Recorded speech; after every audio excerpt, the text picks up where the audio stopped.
Subscribe to our YouTube channel and press the bell icon to get the latest updates. Hi, welcome to Elonomics. Last week, we discussed the significant amendments the Modi government made to the Essential Commodities Act as part of the three ordinances it has passed to reform the Indian agriculture sector and help boost incomes of our farmers. Today, we'll talk about a second one among those three, which is the Ordinance on Contract Farming. Contract farming is not a very well or easily understood issue, and why this is so critical to improving the lot of India's farmers. Professor Ela Patnaik is here with us, and she will talk about it. She has also written about this subject in this week's Elonomics on the print.in. Please do read it. Ela, what is contract farming? Simply. Okay, you are a farmer, I want to buy your produce, not today, but let's say 3 months or 6 months ahead. I enter into a contract with you, which says this is what I will buy and at this price. And the contract is entered into now before you're even sowing what I need to buy from you. So for example, if I want to buy a specific kind of potato, I ask you to sow that kind of potato, and we enter into a contract. I'm a food processing company. I make potato chips, and those are potatoes that are not often used by Indian households in their kitchens. So I want you to produce those. I enter into a contract with you that at a certain price, I will buy this much of potatoes from you at a certain, time when the potatoes are ready. So, what was the problem with contract farming that it did not become so popular? Because from what you tell me, it was good and advantageous for the farmer. See, because we had put restrictions on agriculture. We had said that they can only buy and sell through licensed traders. These licensed traders were at APMCs. Mm-hmm. And unless you were a licensed trader, you cannot buy from a farmer, buy his produce from a farmer. So you really had to, if I were a food company, I would enter into a contract with a trader, and the trader would then enter into a contract with the farmer. So I would go through an APMC licensed trader. Mm-hmm. And that was, so our legal restriction was the main restriction. To be fair, if one looks back in time, then in about the 60s and 70s, when agricultural markets were not well developed, then India, as well as even the World Bank, was pushing it in a number of countries that you want to develop agricultural markets. And so they said, okay, set up these markets. But what happened was that instead of those markets being a place which would allow people to buy and sell, they became monopolies. And the laws became such that you could not buy and sell outside those market areas. So state governments today in India have the power to regulate these markets, but effectively what it has meant is that farmers cannot sell outside those markets, and in some places where they are given the permission to sell outside those markets, in some places they're even still made to pay the mandi tax, mm-hmm. even though they haven't used the services of the mandi. Mm-hmm. International experience tells us that wherever these restrictions were there, they have more or less been removed. People haven't kept those because they're so obviously anti-farmer. Mm-hmm. They're so obviously anti-consumer. They create a monopsonist trader, mm-hmm. who comes between the two. In India, we've had a number of studies which look at how these are actually, today, they're detrimental to agriculture. Whereas, maybe 30, 40 years ago, 50 years ago, they were beneficial.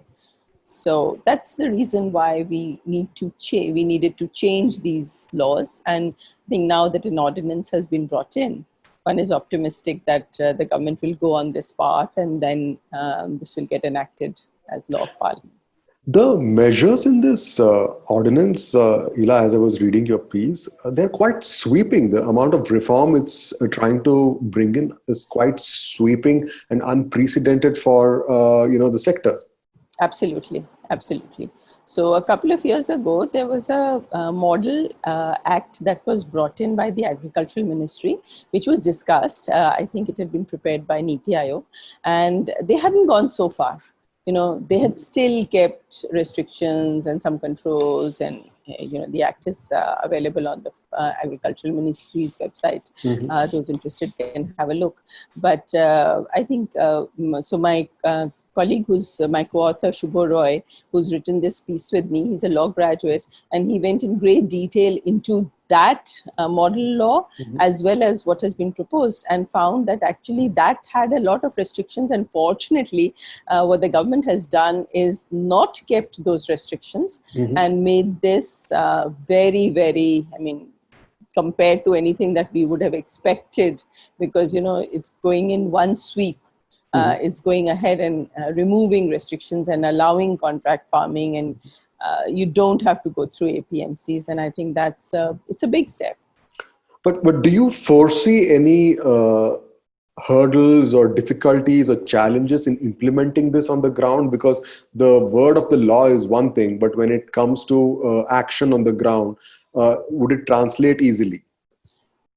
In the past, whenever there have been attempts to change APMC laws or reduce the power of traders, who now can't always step in and say, you have to do this through me, I'm an intermediary. So you're reducing their powers hugely. In the past, whenever that's been done, obviously the traders have opposed it. And many state governments have had to roll this back. And I think this is why this time it's a central law. And again, it's an ordinance. So one has to wait and see how committed the government is. It might just happen, as it happens with anything that's new, is that first there may be price volatility, there may be some shortages, there may be some opposition. It could be from consumers at some time, it could be from farmers at other points of time, it could be certainly from traders. But if the government sticks to its commitment and also persuades state governments to be cooperative, to set up the required infrastructure, not to keep interfering, then I think that those hurdles can be overcome. So there will be hurdles, but it's not that they can't be overcome if there is enough commitment. And I think the sweeping changes suggest that that commitment is there. I think another difficulty in terms of implementation is not exactly the implementation of what has been proposed, but consequence that one is desiring. What is the consequence desired from these changes are that there should be a lot of investment in agriculture, that companies should step in and say, okay, I'm going to start this new business. I'll be exporting vegetables to New Zealand, or Bengal goats instead of eating New Zealand lambs.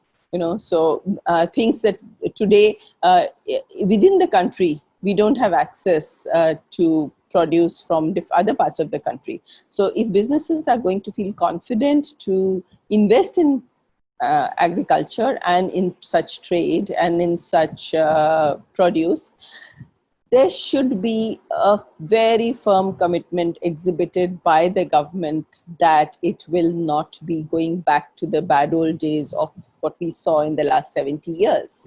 That commitment has to be very strong, because only then do businesses would be convinced and would feel confident in investing in it. So those are really, so, it has to be broad-based, it has to be a strong commitment, it has to be seen through, despite some small blips that may arise in the interim.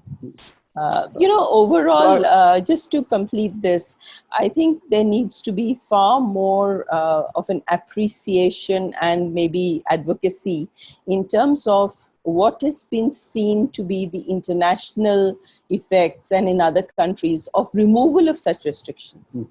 So for example, when New Zealand got rid of subsidies and removed all these restrictions, then they saw a huge increase in productivity.